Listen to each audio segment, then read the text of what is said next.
Hello everybody. Been thinking about doing this for a while, and I've just decided to do a short video about just talking about some of the past releases and a little bit about the history of each record, a little bit more detail, the different labels that I've recorded for over the last, I think we're coming up to about 16 or 17 years now since I've been releasing music professionally. Because my music does have a little bit of history behind it. Some of you know about my musical background, how I got into the music, my influences as a child growing up, the musical journey that I've been on so far, which I am still on and continue to travel.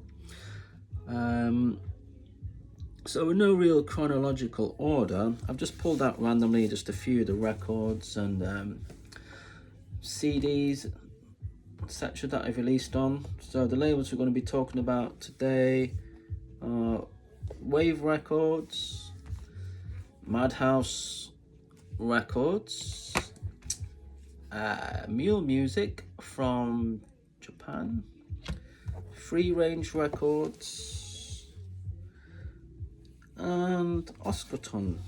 Okay. So the first record I'm going to talk about for a couple of minutes was the first record deal that I got.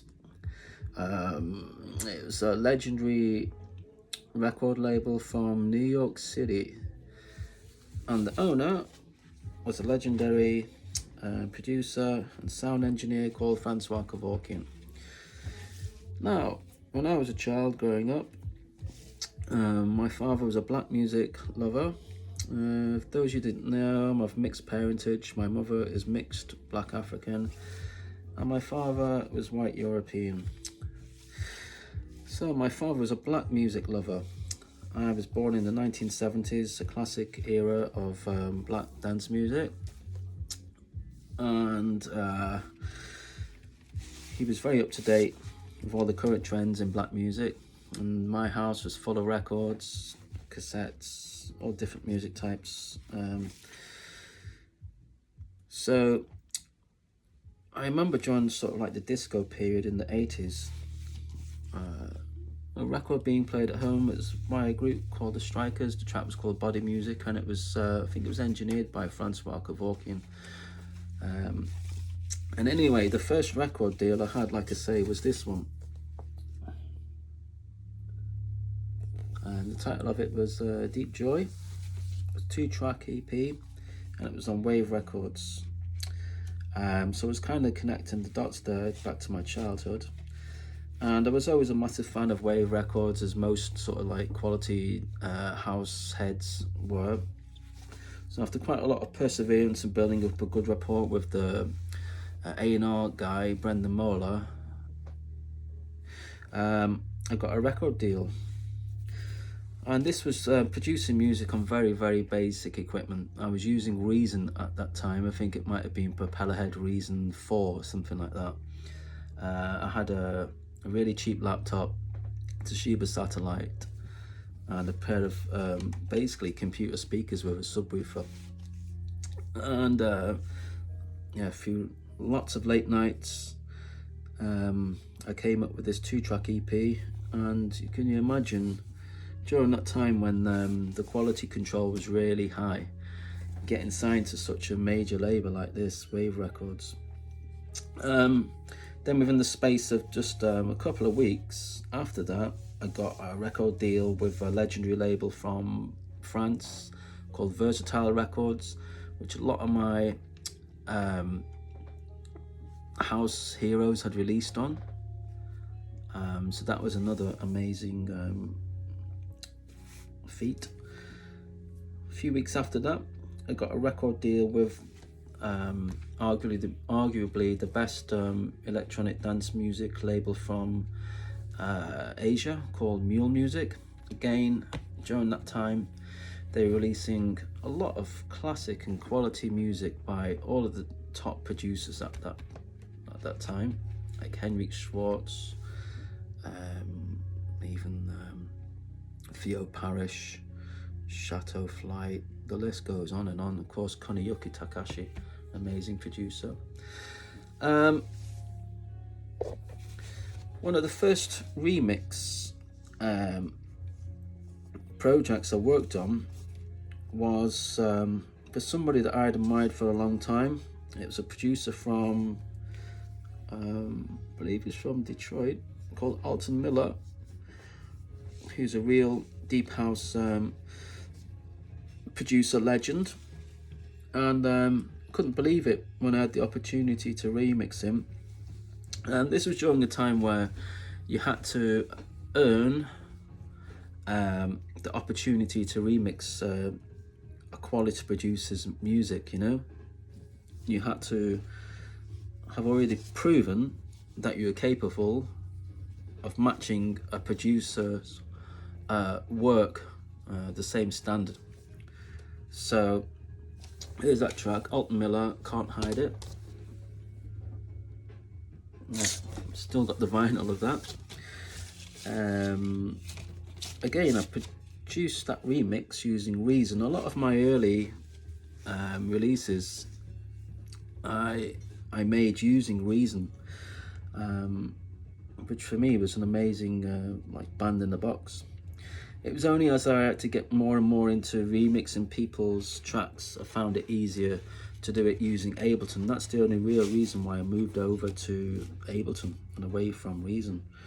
It was a bit easier just to EQ the mix as well. But yeah, I know that's still a personal favourite of a lot of people, especially my fans in South Africa. You're still into that one? Okay. Right, what should we pick up next? Alright then, yeah, we'll get on to Mule Music, Japan. They've got Mule Music and Mule Electronic, I think the label's called. So, another remix that I did shortly after that, around the same time, was for the legendary Japanese producer called Koneyuki Takashi. And I was a massive fan, I still am.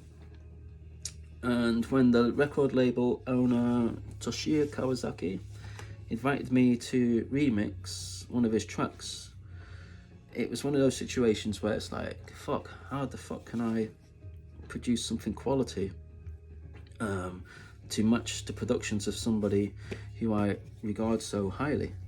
And the only production software that I had access to at the time was in Reason, just to make things a lot more difficult. Somehow I managed to do it, and I appeared on vinyl sharing the other side with the legendary producer Henrik Schwartz, who later became a friend. This was the compilation CD.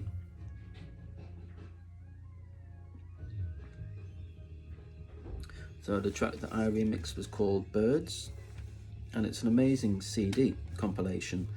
I couldn't believe it when I read the list of names I'd be appearing alongside. It was Theo Parrish, Henrik Schwartz, Chateau Flight, Koneyuki remixed himself, and myself. So to be put on the same level as top quality producers like that was amazing. And it was the same time that I made my first appearance in Japan, and it was a Mule Music record label party.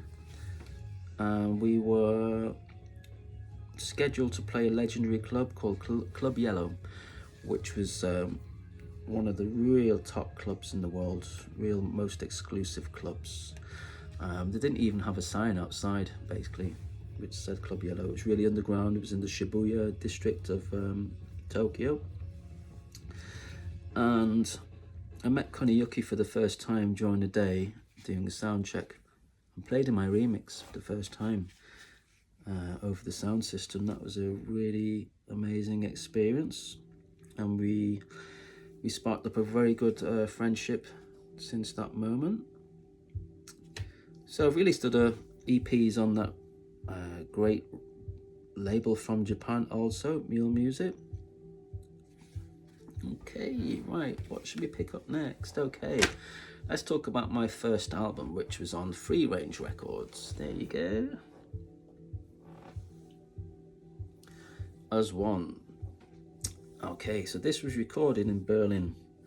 I recorded this shortly after I arrived for the first time in Berlin. 12 tracks. So it was a very difficult thing to do. A lot of responsibility, a lot of stress to come out with your first album and to have to record so many tracks. Main vocal track on it was of Marvin Belton from Detroit.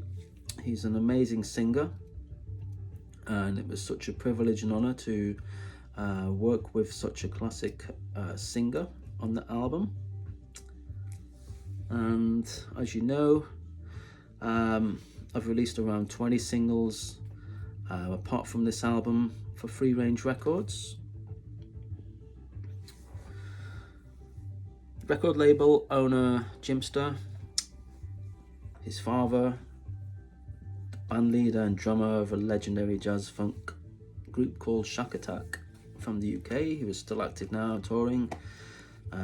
Another of my dad's favourites when I was growing up, must have been around 12. I must have been around 12 years old when I remember Shack Attack music being played at home. So another one of those connecting the dots from my childhood moments. Yeah, good memories of that. Okay, let's talk about which was my second album.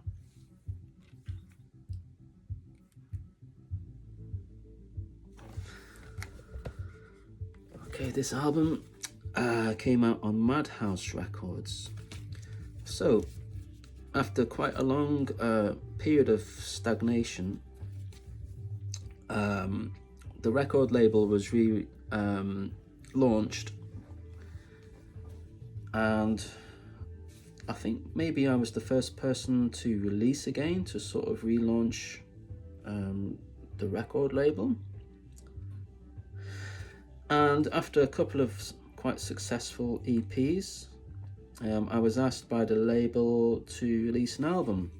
Now, correct me if I'm wrong, but I think that I was the only person apart from the record label owner, Kerry Chandler, to release the full album on his record label, which was quite an honour. So some of my most memorable moments from the album, the track I did with Robert Owens. Of course, I was always a massive fan of Robert Owens, from the Fingers Inc. days when it was very underground, you know. Remembering that album arriving at the black music records shops I used to go to in Manchester.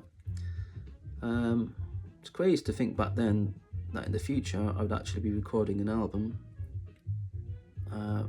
with him on the vocals. So that was quite an honour. We went through a lot of other vocal possibilities before we arrived at the moment of choosing Robert Owens. I had long conversations with Michael Watford, rest in peace. What a sad loss to the music industry. I had quite a long conversations with him to try and bring him back onto the scene to do a track for the album, but he just wasn't up for it mentally, I don't think. Quite a few other people that we went through as well. Monique Bingham, a classic female singer, countless others, but I'm quite happy that we finally decided to do the track with Robert Owens. One of the female tracks was Rachel Fraser, singer from New Zealand. So basically I heard a jazz funk track of hers played on a radio show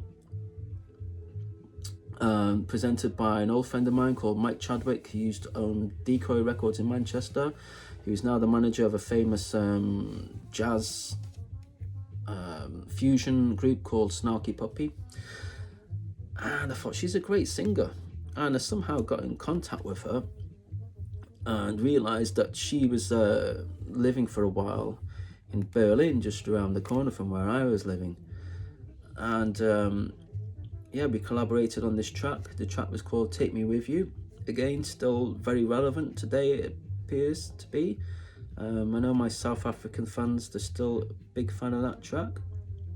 A couple of other tracks from my previous EP has appeared on this as well, like Lost Souls. Yeah, that was another great moment. That was recorded in 2 different countries, in Berlin and Barcelona, finally. And I pissed off a lot of neighbours in Berlin to record this album. I'm sorry about that, people. And I had to re-record half of it again because during a flight, my laptop was stolen, which was my working studio. My laptop was stolen, which contained half the material, which I never recovered. So there was a lot of work that went into this album, a lot of work. Sort of last minute as well, because the change in music market, the record label wanted to release it only as a digital only download. I had to go back into have several conversations by Skype with Kerry Chandler to finally get them to agree to actually release it as a physical format, so that it's not lost or quickly forgotten about on your laptop, so I can actually touch it and hold it. You see, so that was a lot of hard work, because I've nearly had to record the whole thing twice. So there you go, Madhouse Records. Kerry Chandler, we'll have to have a conversation. I haven't spoken to you in a while. Okay, so the final one, I hope I haven't sent you to sleep by now, is the one that a lot of people are still talking about 14 years after its release, and it's this one.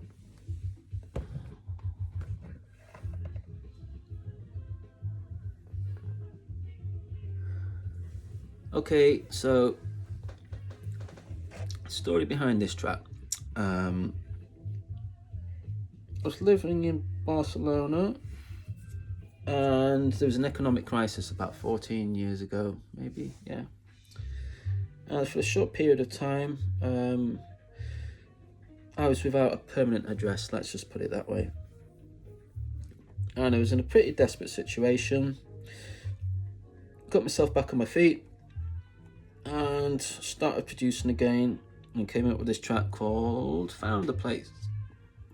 So this is on the record label called Ostgut, which is the record label associated with the famous nightclub in Berlin called Berghain.